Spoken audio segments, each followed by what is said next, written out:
Hey, what's up guys? Kool-Aid here. Today we're going to be doing a review or a first impressions video on the AF-8 Railjack, the new bolt action sniper rifle for the new conglomerate. And I'm going to be covering the basic stats, doing a lot of comparisons to the EM4 Longshot because that's its main competitor for long distance sniping. But there's also another aspect to this weapon that is almost impossible for me to test, and some people have done a little bit of testing on it. It's not an exact science, and I am going to be using a little bit of secondhand information that I pulled from the forums or from Reddit and some speculation as well. So this is not a perfect review. Some more information might come out on this weapon further down the line, but I wanted to get this information out for you guys right away, just so you guys that are on the fence about buying this weapon have a better understanding about what you're actually going to be purchasing.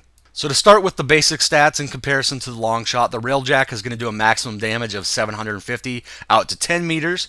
It's going to do a minimum damage of 450 at 400 meters, whereas the Longshot is going to do a maximum damage of 700 out to 10 meters and 400 at its minimum damage at 400 meters.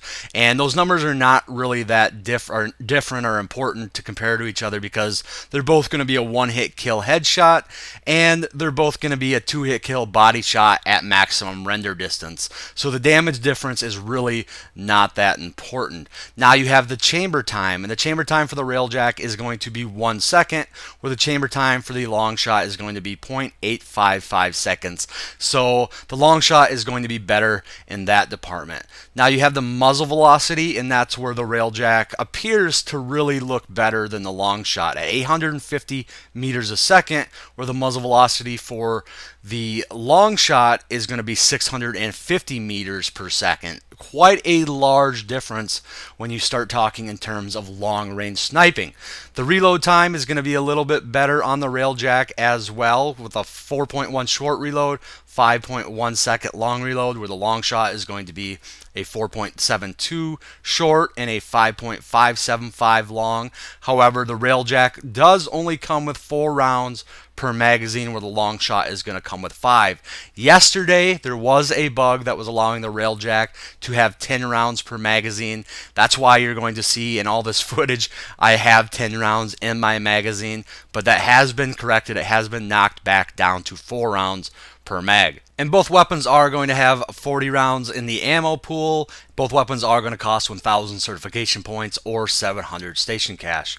So on paper, the Railjack looks like the far superior long distance sniper rifle because bullet velocity is the #1 factor you usually take into account when talking about long distance sniping. All the bolt actions have the same bullet drop. Its bullet velocity is what makes the difference between how much it's actually going to drop before it reaches your target. So again, on paper, the Railjack looks superior. However, there is a hidden factor in here, and I will read you the description of the Railjack. This will give you a better idea of what I'm talking about. It says, cutting-edge railgun tech found in Araxis firearms, the Railjack sniper rifle allows for lightning-fast bullet velocities. Distant targets are dropped almost instantly, followed by a split-second charge-up delay from its powerful superconductor. And that charge-up delay is the hidden factor. And as far as I know, nobody outside of Sony knows the actual time of the delay. The speculation is that it's somewhere between 0.125 seconds and 0.25 seconds. Now that may not sound like a big deal, but if you're somebody that snipes often, you're definitely going to notice that delay. It actually feels like you're lagging a little bit. To put a real life analogy to it, it kind of feels like you're firing a rifle with a 30-pound trigger pull. It just feels a little bit off and a little bit clunky. But once you actually start figuring in the numbers and what that delay actually does when firing the rifle, in direct comparison to the Longshot, if you were to take a Railjack and a Longshot and be able to fire them at the exact same time, even though the Railjack has that much faster projectile velocity, the projectile from the Longshot will actually reach the target first. And that basically cancels out the main draw to the Railjack.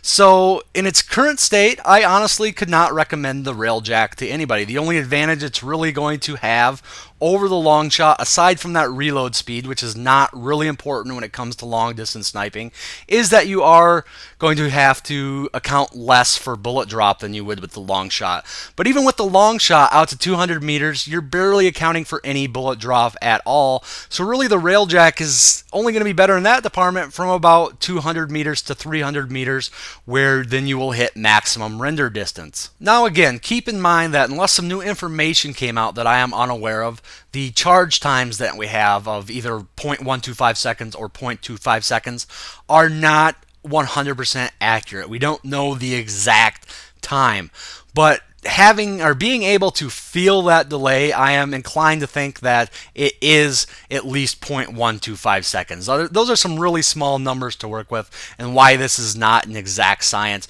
But say it is 0.5 seconds, say, or 0.05 seconds. Say it's less than half of the minimum time that we think it is. Say that it starts to overcome the delay at 150 meters. At that point, it starts to become better than the long shot. Then I could actually, start to recommend people buying this weapon for long distance sniping. But we just don't know. And from the testing that I have seen, from being able to actually feel the delay there, I am pretty much inclined to think that it is at least 0.125 seconds. So not a big fan of this weapon in its current state. And if the numbers we're working with are correct or somewhat correct, I wouldn't be surprised to see this weapon altered in the near future to make it a little bit better. At that point, I will do a more proper review with a little less speculation, hopefully, and a little less ranting. But in its current state, it's just not all that good. And one of the things that people are really pissed about, not just that the weapon isn't that great, but the fact that they did not have this on public tests. They did not have the delay in there. On PTS leading all the way up to when this weapon actually went live, there was no delay. When it went live, they just kind of threw the delay in there. They asked us for our feedback. They said nothing about a delay. It's just all around a really crappy weapon function anyway. I've never seen this in a first-person shooter, really. It's just weird. It makes no sense to me. But like I said, it's there. Buyer be warned. I wouldn't recommend this weapon. I think we do have a right to be pissed about the fact that it was not on PTS. Whether or not we have a right to be pissed about the weapon itself, that's up for you guys to decide. But the whole PTS thing does leave a sour taste in a lot of people's mouths. But anyways, guys, that is pretty much all I have. I will leave you guys some links, and you guys can check out these speculated numbers for yourselves. I am, again, inclined to believe that they are pretty much right. Like I said, if we have more information, I will do a more proper review in the future. But that is all I have. So as always, guys, thanks for watching, and I will talk to you all later.